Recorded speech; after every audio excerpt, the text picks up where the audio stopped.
The key to my success is probably different from most people. I was raised in an undesirable type of environment.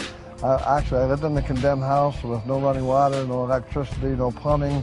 I was a street person when I was 15 years old. And I decided that what I was going to do, I was going to do the opposite of what everybody else was doing. Sometimes we talk about diseases, we talk about AIDS, we talk about heart disease, we talk about cancer.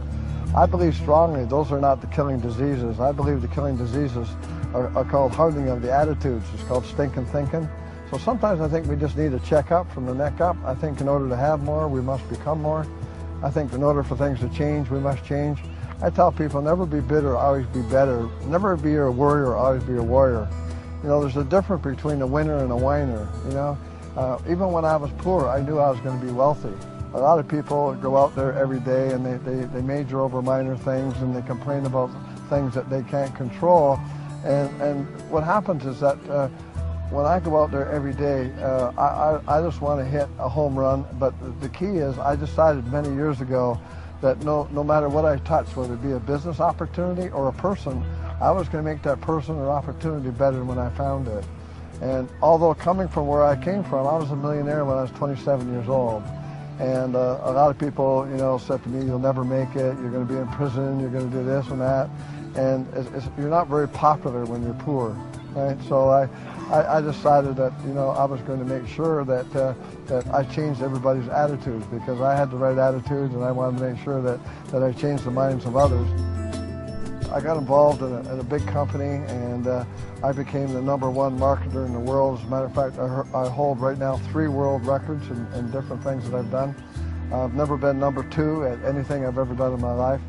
And as a result of that, 35 people in one company became millionaires, and 15 in another company became millionaires.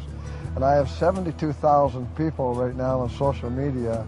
And my new book, The 8th Grade Millionaire, it's on Amazon right now.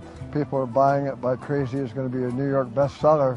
All the money that comes in from the book does go to charity. And so because of the fact I have 72,000 followers, what they wanted me to do is do a new millionaire team, but they gave me a major challenge. This time they wanted me to have 100 new people. Can you imagine 100 new millionaires, especially with the economy the way it is? And I said, oh my God, there's no way I can do that. And so I traveled for 8 months across Canada, United States, and Europe looking for a product. I finally found a product that will make 100 or 200 or 300 people millionaires. And but I got so excited about it that I said, okay, I'm going to make it happen again. What I'm looking for people, not everyone's going to qualify. I'm looking for people that have the eye of the tiger. Maybe there's always a reason why you want to do something. Maybe you're not happy with the vehicle you drive. Maybe you're not happy with the address or where you're residing. Maybe you're not happy with the relationship. There has to be a reason why you want to do this. So I only want to have people in my group or train people that really want to become millionaires. It's not just becoming a millionaire. I did a millionaire training one time in Toronto, Canada, and I got on the stage and an amazing thing happened. I was making a lot of money, but a weird thing happened. I started crying in the middle of the presentation, and I was making $300,000.